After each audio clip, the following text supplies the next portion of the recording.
गरीब का जादुई घंटा। एक छोटे से खेड़े गांव में रामा और मीरा नाम के तो पति पत्नी रहते हैं। राम बहुत अच्छा इंसान था। किसी को कोई समस्या आ जाती तो उसके पास आखिरी रुपया भी बचा होता तो उसकी मदद करता था। उतना अच्छा था रामा। पर मीरा उसका पति कर रहा मदद के लिए दुखी होते रहती थी। मीरा रामा से एक दिन, क्यों जी, कोई मदद के लिए आए तो आप बगैर आगे पीछे सोचे अपने पास बचाकर छुपे रखे पैसे भी देते हो। ऐसे से अपन कैसे जिएंगे जी? ऐसा कहती है तो रामा, अरे पगली क्यों डर रही हो, अच्छा काम कभी व्यर्थ नहीं जाता। अगर अपन अच्छा ही किए तो भगवान भी अपने साथ अच्छा ही करेगा। ऐसा कहता है मीरा। ठीक है जी, आप जाइए खेत में, जाकर आइए। ऐसा कहती है। पत्नी का दिल पहचान कर रामा पत्नी से, मीरा तू दुखी मत हो, ज्यादा मत सोच, डर मत, अपने को कोई भी परेशानी नहीं होगी। अभी अपन अपने पास जो है उसमें खुश है ना, अपने को क्या कम है। आधा एकड़ खेत है, सब्जी बाजी उगाकर जी रहे हैं। कोई अगर मदद के लिए आए तो भी अपने पास के पैसों से ही मदद करना ना। ऐसा कहता है। तुरंत मीरा हंसकर, ठीक है जी, हमेशा ऐसे ही बोलते हो, जाइए। ऐसा कहती है तो तुरंत रामा, ये बात ऐसे ही हंसते रहना मेरी मीरा, कहकर वहाँ से चला गया। फिर रामा अपने खेत में काम करते वक्त एक बहुत कमजोर व्यक्ति धीरे से चलते हुए रामा के पास आता है। रामा को उसके आंखों में भूख और निस्सहाय करके दिखता है और वो तुरंत, कौन हो जी आप, आपको भूख लगी है क्या तकलीफ है जी आपको, करके पूछता है। व्यक्ति, बेटा मेरा नाम वीरा बाबू है, मुझे वीरैया करके बोलते हैं। मैं तुम्हारे गांव में नया आया हूँ। मेरा एक लड़का है, उसका नाम राजू है। तुम्हारा आधा एकड़ खेत तुम जो सब्जी उगा रहे हो ना, वो अगर उसको दिए तो वो किराए से लेकर आपको आधा देकर वो आधा रखेगा। हम लोग उसमें जिएंगे जी। ऐसा कहता है। वो बात सुनकर रामा चौंक जाता है और रामा, अरे क्या जी आप ऐसे बोल रहे हो, मैं तुम्हारे लड़के को ये किराए से दूं क्या? मैं और मेरी पत्नी इसी पर जी रहे हैं ना जी। लगे तो आप हमारे पास कुछ दिन रहो, खाना खिलाऊंगा मैं आपको, कुछ काम मिलते तक मेरे से होगा उतना मदद करूंगा। ऐसा कहता है वो बुजुर्ग व्यक्ति। नहीं बेटा, मेरा लड़का किसी के घर पर नहीं जाता। तुम दिए तो वो किराए से खेती करके आधा देगा, वो भी जिएगा बेटा। इस गाँव में तुम्हारे जितना अच्छा इंसान कोई नहीं करके बता रहे हैं। हमारी कुछ तो भी मदद करो बेटा, कहते हुए मिन्नतें करता है। इससे रामा का दिल पिघल जाता है। ठीक है जी, तुम्हारे लड़के को आकर किराए पर खेती करने को बोलो, पर मुझे आधा देना होगा। तुरंत वो बुजुर्ग व्यक्ति, खुशी हुई बेटा, कहता है। रात में रामा खाना खाते हुए रहता है तो मीरा तुरंत, ये क्या हुआ जी, आप थोड़े पहले ही आ गए, करके पूछती है। तो रामा, वो नहीं मीरा, नया कोई अपने गांव में एक बुजुर्ग आया है, अपने लड़के के लिए ऐसा मांगा। वो बात सुनते ही मीरा को बहुत गुस्सा आता है। तुरंत मीरा, तुम पागल हो गए हो क्या? अपने पास वो आधा एकड़ ही है ना, जिसके भरोसे पर ही अपन जीते हैं। तुम पैसे दो, खाने को दो, पर अपन जीने का आधार किसी को भी नहीं देना रामा। ऐसा कहती है। वो बातें सुनकर रामा हंसता है। अरे मीरा क्यों परेशान हो रही हो, उसने मुझे प्रॉमिस किया है भगवान अपनी मदद करेगा। वो जो खेती करेगा ना उसमें आधा अपने को देगा करके बोला। अपनी खेती भी अच्छी होगी, वो दोनों भी करेंगे काम और दोनों को काम पर रखकर फसल अच्छी होगी मीरा, अपन भी खुश रह सकते हैं, मैं दूसरा काम भी कर सकता हूँ। ऐसा कहता है। मीरा गुस्से से वहाँ से चली जाती है।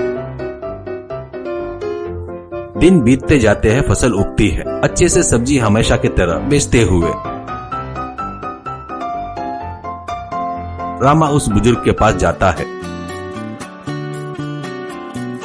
अब राम बुजुर्ग से, अरे आप सब्जियां उगाने के बजाय गेहूं उगा रहे हो क्या? मैंने भी देखा, फिर भी ठीक है, गेहूं रहा तो अपने को और भी ज्यादा फायदा होगा, करके मैंने कुछ नहीं कहा। ऐसा कहता है। तुरंत बुजुर्ग मुंह उतार कर, वो ठीक है बेटा, तुम ऐसे इधर आ गए, ऐसा कहता है। ये बात सुनकर रामा घबरा जाता है और ये क्या जी, गेहूं बेचना तो उसमें से पैसे मुझे देना है ना, आप ही लाकर देंगे सोचा, पर तुम उम्र में बड़े हो ना, इसलिए मैं ही आ गया। ऐसा कहता है। तुरंत बुजुर्ग, कहाँ का गेहूं बेटा, कहाँ का गेहूं, फसल पूरा बह गया, थोड़ा ही बचा है, वो हमारे खाने के लिए ही बचा है, इसलिए तुम्हारे पास नहीं आया। ऐसे कहता है। ये बात सुनकर रामा शॉक हो जाता है। वो लोग झूठ बोल रहे करके रामा को समझ में आया तो भी रामा चुपचाप वहाँ से चला जाता है और पत्नी मीरा से सब कुछ बताता है। मीरा जोर जोर से रोती है और कहती है, क्यों जी, आप अपने अच्छाई से अपनी जान परेशानी में डाल रहे हो, मुझे पसंद नहीं आया जी जो आप काम कर रहे हो, कहकर अंदर जाकर दरवाजा बंद कर लेती है। रामा बहुत दुखी होकर चलते चलते जंगल में चला जाता है। जंगल में एक पेड़ के नीचे बैठकर दुखी हो रहा था रामा। इतने में रामा के बाजू में चमकते हुए एक घंटा दिखाई देता है। उसको हाथ में लेता है रामा और उसको देखते हुए मन में ये सोने का घंटा होगा करके सोचता है। किसी भगवान का आशीर्वाद समझकर ठीक है, घर में मीरा कैसी होगी सोचकर घर आता है।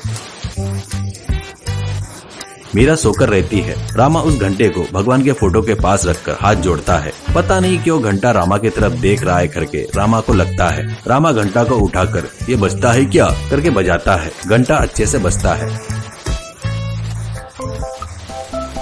रामा फिर से उसको वहीं रखकर भगवान हमारे पैसे, वो गेहूं के पैसे, उनका मन परिवर्तन होकर वो लोग लाकर देना, वो झूठ बोल रहा है, वो सच बोलना चाहिए करके हाथ जोड़ता है।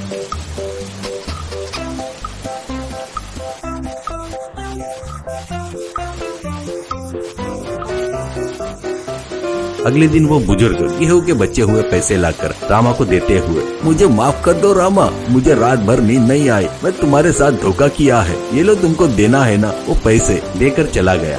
तुरंत मीरा जोर से हंसते हुए, अरे वाह, भगवान ने अपनी तकलीफें सुन ली है जी, ऐसा कहती है। पर रामा उस घंटे की तरफ देखता है। तुरंत मीरा, मुझे हमेशा ऐसे ही खुशी से हंसते रहना है जी, ऐसा कहती है।